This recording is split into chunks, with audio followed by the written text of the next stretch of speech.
Bonsoir tout le monde. Alors, je vais élargir un petit peu aussi. Donc, on a parlé d'alimentation, mais je vais aussi parler de notre sujet, la consommation de shopping. Voilà, j'espère que je ne vais pas me fâcher avec les dames. Sinon, je me fâche avec moi-même. Alors, je commence par une anecdote. Il n'y a pas longtemps, période de rentrée scolaire, j'ai besoin de stylos. J'en ai besoin d'une dizaine. Je me dis, ce serait bien que je me trouve un petit lot avec toutes les couleurs. Et je trouve mon produit. Et je regarde plus haut, je vois qu'il y a il y avait une dizaine de stylos dans mon paquet. 20 stylos du même genre, moins cher. Je dis, la même marque, il y a plus et c'est moins cher. Et je me dépêche de déposer mon paquet et d'attraper le paquet où il y a 20.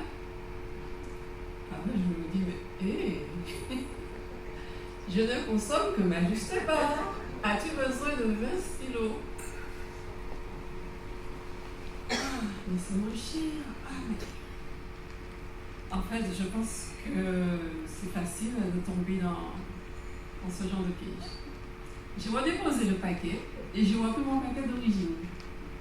J'ai dit que c'est la rentrée des classes, qu'il y a une mère de famille qui aura besoin des vins, puisque moi je n'ai pas d'enfant scolarisé.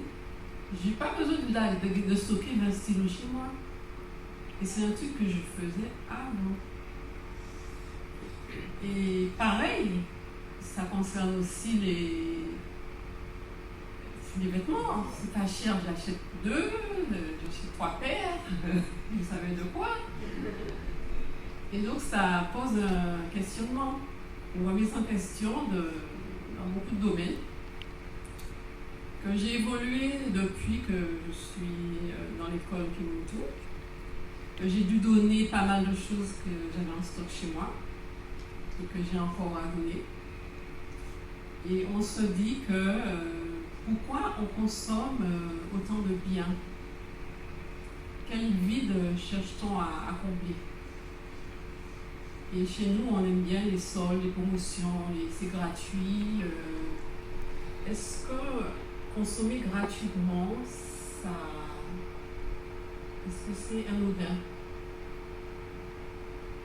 Parce que vous ne donnez pas d'argent, mais peut-être que la personne récupère votre énergie.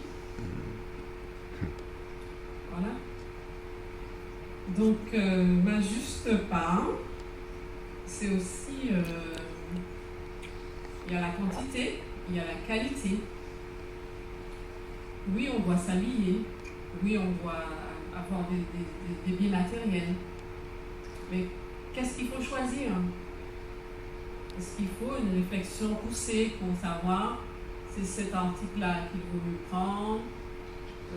Peut-être qu'il est plus biodégradable, peut-être qu'il est en fibre naturelle, voilà. Il y a tout un questionnement. Et c'est une déprogrammation qui demande de la conscience. Parce qu'on est souvent dans les automatismes. Au lieu d'agir, on réagit. Voilà, donc on est aussi dans la consommation avec les 5 sens. On ne consomme pas qu'avec la bouche.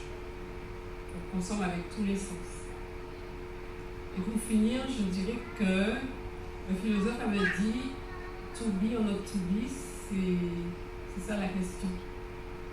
Mais progressivement, est-ce qu'on n'est pas passé dans le to have or not to have? Voilà, maintenant je vous écoute. Je sais pas parler anglais. Avoir ou ne pas. Est-ce que la question c'est avoir ou ne pas avoir, ou bien être ou ne pas être?